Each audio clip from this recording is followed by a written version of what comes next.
नमस्कार किसान भाइयों, पिछले कुछ दिनों से दिन और रात के तापमान में काफ़ी अंतर देखने के लिए मिल रहा है। दिन का तापमान जहां ज़्यादा गर्म होता है वहीं रात का तापमान ठंडा चल रहा है और कुछ दिन पहले काफ़ी हिस्सों में बारिश भी हुई है। ऐसे में हमारे खेतों में नमी भरपूर है और दिन के समय में गर्मी ज़्यादा है और रात के समय में ठंड है। जब भी ऐसी कंडीशन होती है तब हमारी गेहूँ की फसल में कुछ फंगस जनित रोग आने की संभावना बनी रहती है। अगर फंगस जनित रोगों की बात करें तो इस समय हमारी गेहूं की फसल में अलग अलग प्रकार के रस्ट जैसे ब्लैक रस्ट, ब्राउन रस्ट या येलो रस्ट, इसके अलावा किसान भाइयों हमारी गेहूं की फसल में करनाल बंट या फ्लैग स्पॉट जैसे रोगों के आने की संभावना बनी रहती है। किसान भाइयों, ये रोग हमारी अब तक की गई मेहनत को बेकार कर देते हैं, हमारी मेहनत पर पानी फेर देते हैं। किसान भाइयों, अगर इन रोगों के संक्रमण की बात करें तो जब हमारी गेहूं की फसलों में इन रोगों का प्राथमिक संक्रमण होता है तब तो यह रोग हमें दिखाई भी नहीं देते और ना ही हमारा इन रोगों की तरफ ध्यान जाता है। जब ये रोगों के लक्षण हमें अपने खेत में दिखाई देने लगते हैं, जब तक यह रोग सेकेंडरी इन्फेक्शन की स्टेज पर पहुंच जाता है और बहुत बड़ी संख्या में हमारी फसल में यह रोग आ जाता है, जिस वजह से हमारी फसल को काफ़ी नुकसान हो जाता है और जब तक हम दवाओं का स्प्रे करते हैं तब तक यह संक्रमण हमारी फसल में काफ़ी मात्रा में फैल चुका होता है। किसान भाइयों, जब हमारी फसल गबोट अवस्था में हो या झंडा पत्ता बन रहा हो या हमारी फसल में बालियां बन चुकी हो, उस अवस्था में इन रोगों के आने की संभावना ज़्यादा रहती है। तो किसान भाइयों, अगर आपकी फसल भी इस अवस्था में है तो अपनी फसल को थोड़ा ध्यान से चेक करके देखें, कहीं आपकी फसल में यह रोग आ तो नहीं गए हैं।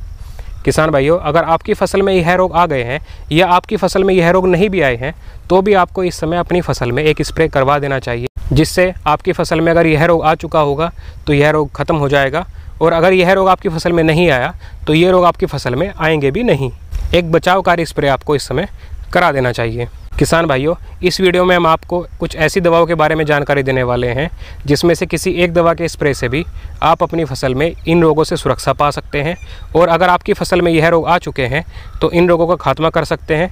इसके अलावा किसान भाइयों इन दवाओं के प्रयोग से आपकी फसल तो सुरक्षित होगी ही, साथ में साथ आपकी फसल में बालियाँ अच्छे से बनेंगी, दाना चमकदार बनेगा, दाना काला नहीं पड़ेगा, दाना मोटा बनेगा। तो किसान भाइयों, पूरी जानकारी के लिए वीडियो को अंत तक देखें, लगातार बने रहें और चैनल को सब्सक्राइब नहीं किया है तो चैनल को सब्सक्राइब भी कर दें। किसान भाइयों, मैं आपको आज 4 से 5 दवाओं के बारे में जानकारी देने वाले हूं, जिसमें से आप अपनी फसल में किसी भी एक दवा का स्प्रे कर सकते हैं जो इस समय बड़ा लाभकारी रहने वाला है। तो किसान भाइयों, सबसे पहली जो दवा है वह है प्रोपिकोनाजोल। किसान भाइयों, प्रोपिकोनाजोल लगभग हर पेस्टिसाइड कंपनी बनाती है, लेकिन बाज़ार में यह है टिल्ट के नाम से बहुत प्रसिद्ध है, आपको आसानी से मिल जाएगी। किसान भाइयों, आप प्रोपिकोनाजोल की 200 से 250 ml की मात्रा प्रति एकड़ के हिसाब से लेकर अपनी फसल पर छिड़काव कर सकते हैं। इसके अलावा किसान भाइयों, दूसरी जो दवाई है वह है टेबुकोनाजोल। किसान भाइयों, टेबुकोनाजोल भी काफ़ी अच्छी दवाई है, बाज़ार में लगभग हर पेस्टिसाइड कंपनी इसको भी बनाती है। बायर कंपनी की आती है फॉलिक्योर के नाम से और इफ्को की आती है टेबुरा के नाम से, आप किसी भी अच्छी कंपनी की ले सकते हैं। किसान भाइयों, तीसरी जो दवाई है वह है सुमिटोमी कंपनी की हारू में टेबुकोनाजोल और सल्फर पाया जाता है। इस कॉम्बिनेशन को भी काफ़ी कंपनियां बनाती हैं, आप किसी भी अच्छी कंपनी का ले सकते हैं।